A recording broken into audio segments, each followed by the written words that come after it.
Shalom shalom అనగా మీకు సమాధానము కలుగునుగాక.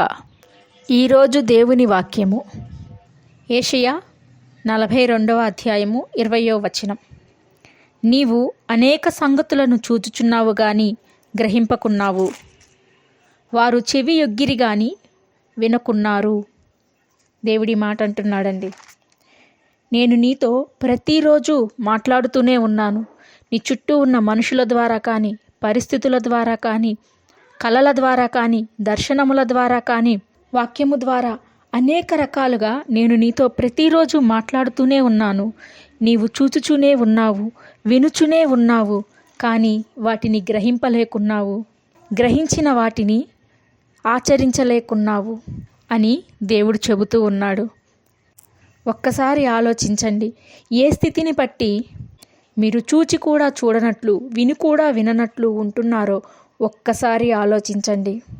ఇది ఎంతవరకు క్షేమకరం? స్నేహితులను బట్టి, బంధువులను బట్టి, కుటుంబంలో ఉన్నవారిని బట్టి, ఉద్యోగం చేస్తున్న ప్రదేశంలో ఉన్నవారు నిన్ను చులకన చేస్తారేమో, బంధువులు కలుపుకోరేమో, కుటుంబంలో ఉన్నవారు తక్కువగా మాట్లాడతారేమో, విసిగిస్తారేమో, మాట అంటారేమో, ఇలా ఎన్నో కారణాలు. కొందరైతే నాకు అన్నీ తెలుసు, నేను అన్నీ చేయగలను అని అనుకుంటూ దేవుడు నీ చుట్టూ ఉన్న వారి ద్వారా నీతో మాట్లాడే మాటలను నిర్లక్ష్యం చేస్తున్నావా?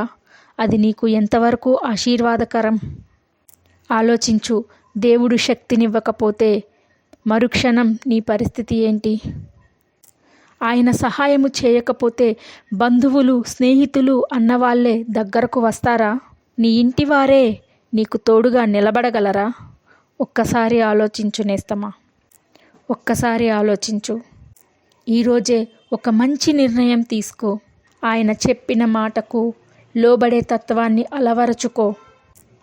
నాకు తెలుసు అనేదానికన్నా ఆయన చెబితే నేను వింటా, ఆయనకు లోబడతా, ఆయనను అడుగుతా అనే దాంట్లో ఎంత గొప్ప ఆశీర్వాదం ఉంటుంది. ఆయన యందు విశ్వాసం ఉంచువారు, ఆయనకు లోబడువారు నెమ్మది కలిగి తనకు కావలసిన వాటినన్నింటినీ స్వతంత్రించుకోగలుగుతారు. ప్రార్థన. దేవా, ఈ వాక్యం వింటున్నవారు నీకు లోబడే మనసును అనుగ్రహించండి. చూచే కన్నులను, వినే చెవులను అనుగ్రహించండి.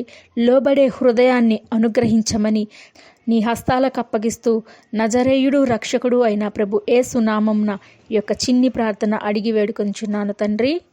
ఆమెన్.